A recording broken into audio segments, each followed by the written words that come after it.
علم القرآن خلق الإنسان صدق الله العظيم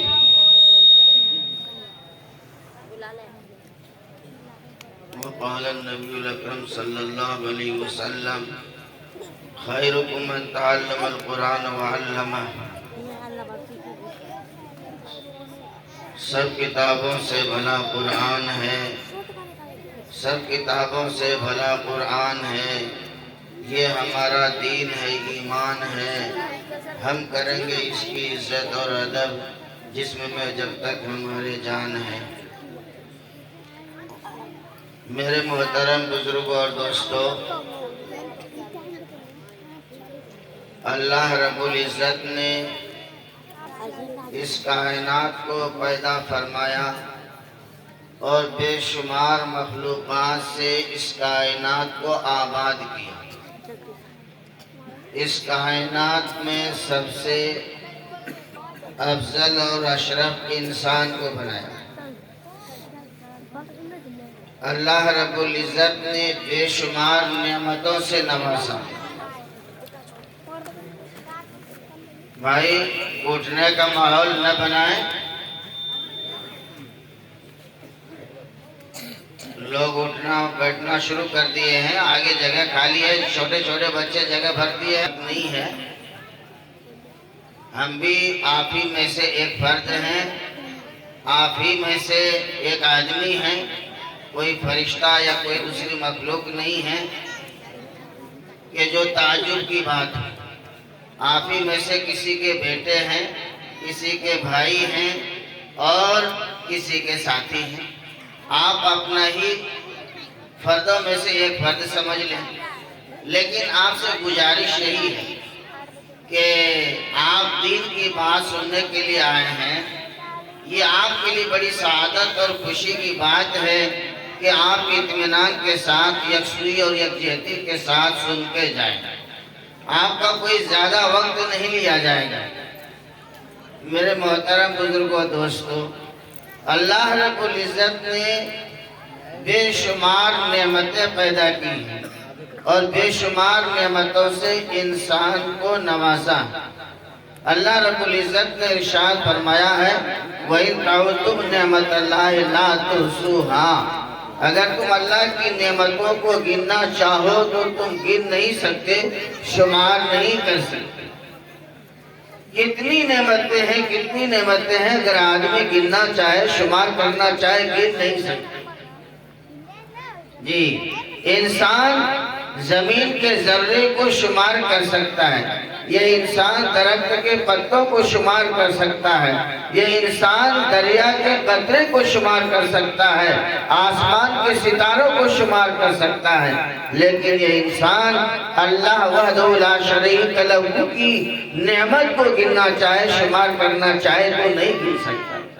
یہ زمین خدا کی دی ہوئی نعمت ہے، زمین پر لگنے والے درخت یہ خدا کی نعمت ہے، زمین پر یہ جو کھڑے پہاڑ نظر آتے ہیں یہ خدا کی نعمت ہے، اور زمین کے اوپر گھاس پھوس جو ہے یہ سب خدا کی نعمت ہے۔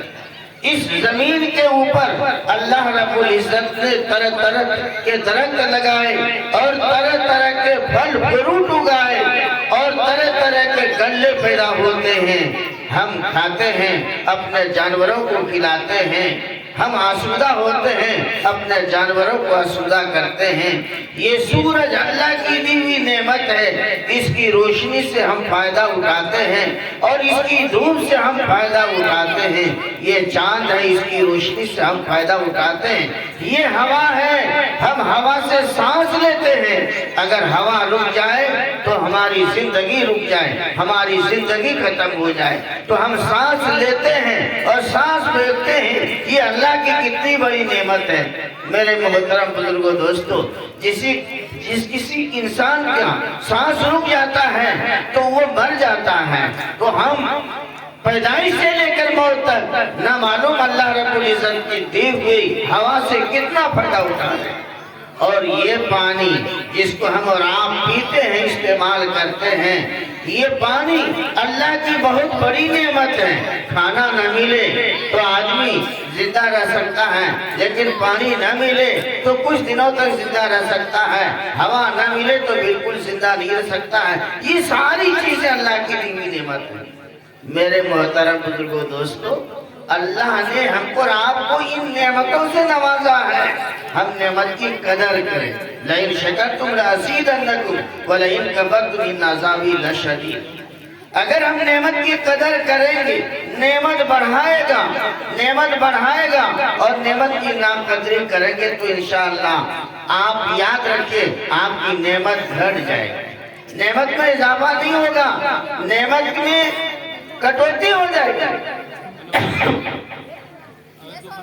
آج سے تقریباً 1-1.5 مہینہ قبل مجھے ایک آدمی نے دوران گفتگو بتایا کہ مولانا میں مسجد کی منصیری وصول کرتا تھا اور ایک آدمی کے گھر پہ گیا تو اس کو ہوا تھا 160 کیا کہتے ہیں 120 مندان، یعنی 60 دونی 120 مندان ہوا تھا، لیکن اس نے منصیری میں دیا 60 سے۔ کتنا دیا بھائی؟ 60 سے۔ تو اللہ تعالیٰ نے کیا کیا؟ اگلے سال میں اس کو 60 ہی من دیا۔ جب اگلے سال منصیری وصول کرنے کے لیے گیا تو کیا کیا کہ آپ جو ہے 60 سیر لے لیجئے، 60 سیر دے دیا۔ اس کے بعد کہا کہ 60 سیر اور لے لیجئے، کہ بھئی 60 من ہوا، 60 سیر دے دیے تو اب کس چیز کا دے رہے ہیں؟ یہ پچھلے سال کا دے رہے ہیں۔ پچھلے سال ہوا تھا 120 من، میں نے 60 من چھپایا تھا تو اللہ تعالیٰ نے بھی اس سال چھپا دیا، اس سال 60 من دھان دیا ہے، لیکن پچھلا بھی لے لی، کہیں ایسا نہ ہوگا اگلے سال 30 من ہوگا۔ اس لیے میرے محترم بزرگوں، دوستوں، نعمت کی قدر کرنی ہے۔ اللہ نے صحت دیا ہے، اللہ نے جوانی دی ہے، اللہ نے قوت دیا ہے، ان چیزوں کے متعلق کل قیامت کے دن آپ سے پوچھو، آپ سے سوال ہوگا۔ میرا موضوع بدل گیا آپ کے ماحول کو بھی، میں بولنا کچھ اور چاہ رہا ہے، بولنا کچھ اور چاہ رہا ہے۔ میرے محترم بزرگوں، دوستو، میں نے قرآن پاک کی آیت پڑھی ہے، الرحمن علم القرآن خلق الانسان۔ رحمان نے قرآن سکھایا، الرحمن علم القرآن، رحمان نے قرآن سکھایا، یعنی اللہ رب العزت نے قرآن پاک سکھایا۔ خلق الانسان، انسان کو بنایا، علمہ البیان، اور گویائی سکھائی۔ اس میں ترتیب نہیں، ترتیب آگے پیچھے، پہلے ہونا چاہیے خلق الانسان، اس کے بعد ہونا چاہیے علم البیان، اس کے بعد ہونا چاہیے تھا علم القرآن۔ یہ باریک بات ہے جو اہل علم حضرات جانتے ہیں۔ پہلے اللہ تعالیٰ نے انسان کو پیدا کیا، اور انسان کو پیدا کرنے کے بعد قوت گویائی عطا کی، اور قوت گویائی عطا کرنے کے بعد علم سکھایا، قرآن سکھایا۔ سب سے پہلے قرآن نہیں سکھایا، اور سب سے پہلے کیا انسان کو پیدا کیا، اور پیدا کرنے کے بعد اس کو قوت گویائی عطا کی، اس کو بولنا سکھایا۔ میرے محترم بزرگوں، دوستو، یہ اختتامی پروگرام ہے۔ طلبہ اختتامی پروگرام میں مختلف مضامین میں حصہ لیتے ہیں، وہ تقریر یاد کرتے ہیں، نعت پڑھتے ہیں، اور جو ہے تلاوت کرتے ہیں، مکالمہ پیش کرتے ہیں۔